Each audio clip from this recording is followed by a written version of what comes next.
All right, BS Live Rocks here live in Port Colborne, Ontario. Who comes to Port Colborne? We come to Port Colborne.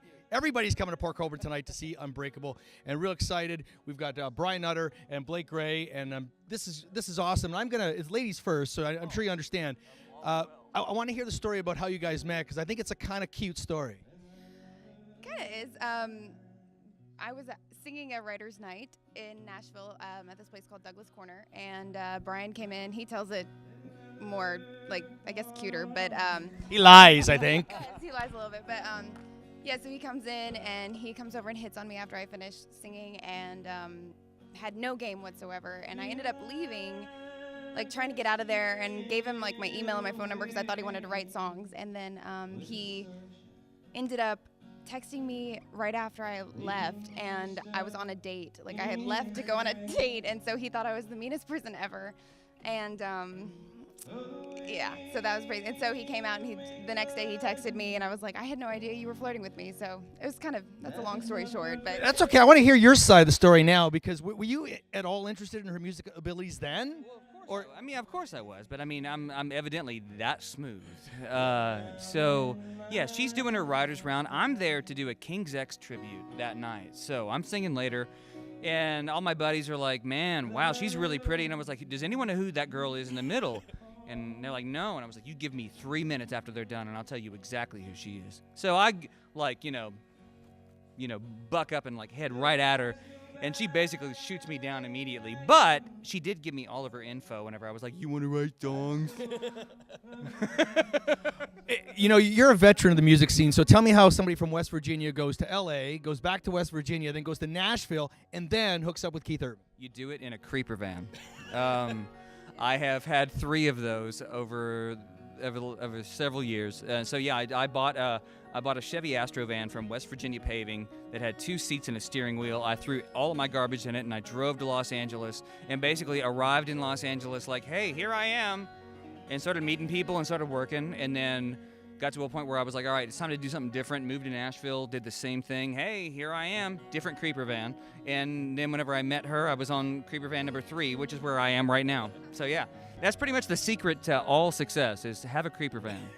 So obviously he brings a lot of experience. What has he brought to you to help you as a songwriter and as an artist? what has he brought to me? Yeah, anything?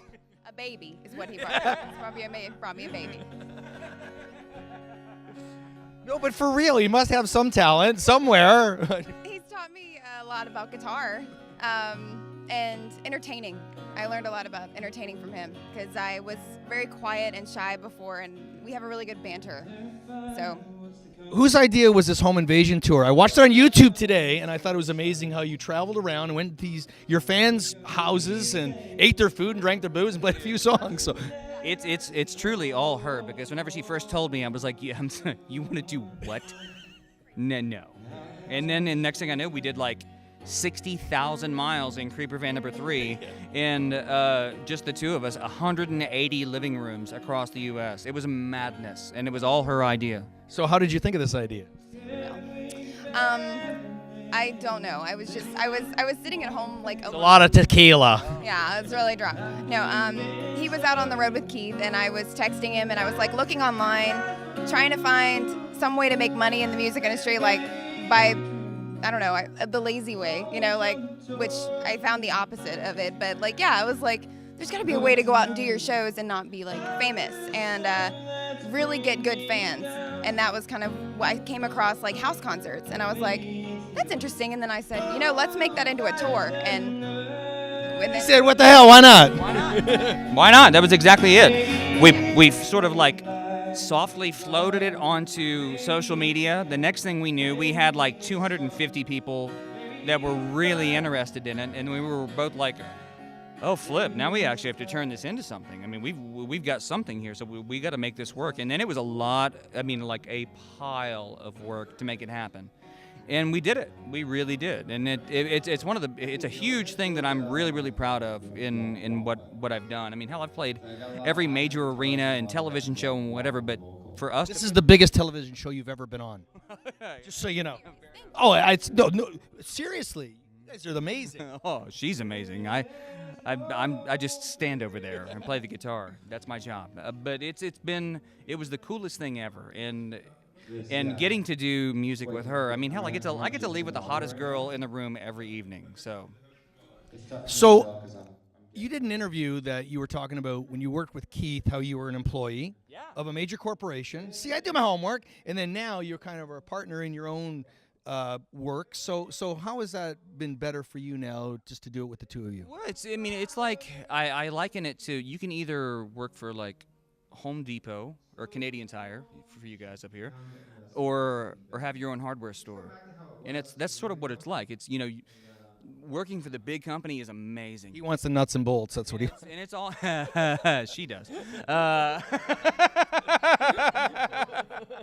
So I mean, working for the big corporation is amazing, and it has piles of perks, and it's a lot of fun. But to have your own small business is really great, and that's pretty much where we are right now. Your song, what's it called? You Were Made for Me. That's a song about you guys. Who wrote that? We wrote that together. We wrote it 2 days after we got engaged. Yeah, and we were like, we need to write a song about this because we felt like we had a really special thing, and so we were like, let's just write it out, and so that was kind of where that came from. We're actually not doing that one tonight, though. Sorry. Okay, we're leaving now. No. What can we expect tonight? It's going to be a fun night here in Port Colborne. So what can the audience expect from you guys? We may die. Hopefully they just have fun. We like to kind of do a comedy thing at the same time. We like to have fun with each other, make fun of each other, and pick on the crowd and tell stories. So hopefully just fun. And where do you see this 5 years from now? We guys get a full band together and go out on tour? Will it always just be the two of you? Who do I ask that question to you? Well, we do have a band, and we would love to be doing this. Since the birth of our baby, our focus has sort of like shifted a little, but it's we initially thought, all right, we're gonna do this forever, and we're gonna tour like 900 days a year, and but now it's like, man, if we could do this like 50, 60 times a year, that would be amazing. We don't want to be mega stars. We just like playing. I do. I will be. Thank you. I like her better than you. Your CD. What did I do with the CD? I don't know where I put it. I sat on it. I broke it down. So, it's on the floor. This is how professional we are. Here it is, right here. So, and this is a hell of a love story. So, how can people purchase this besides at unBRAKEablemusic.com? You can also go to iTunes. That's a big one. You can find it at iTunes, Bandcamp, Reverb. I believe it's on Amazon. So there's a variety of outlets where you can purchase that, or you can just come to the gig. Yeah, because you guys gonna keep playing. Yeah. Oh yeah, absolutely. We will always have those, and we're in the process. We have all of the songs written for the second record. We're right now just trying to raise all the funds to get it back in the studio to get it done. That's what this is for. You guys are awesome. I appreciate your time. Thank you so much. You can check this out, bsliverocks.com, musiclifemagazine.com, or no, it's .net. Joel's going to kill me. musiclifemagazine.net. And possibly Coach Co TV as well. We're all over the place. Thanks, guys.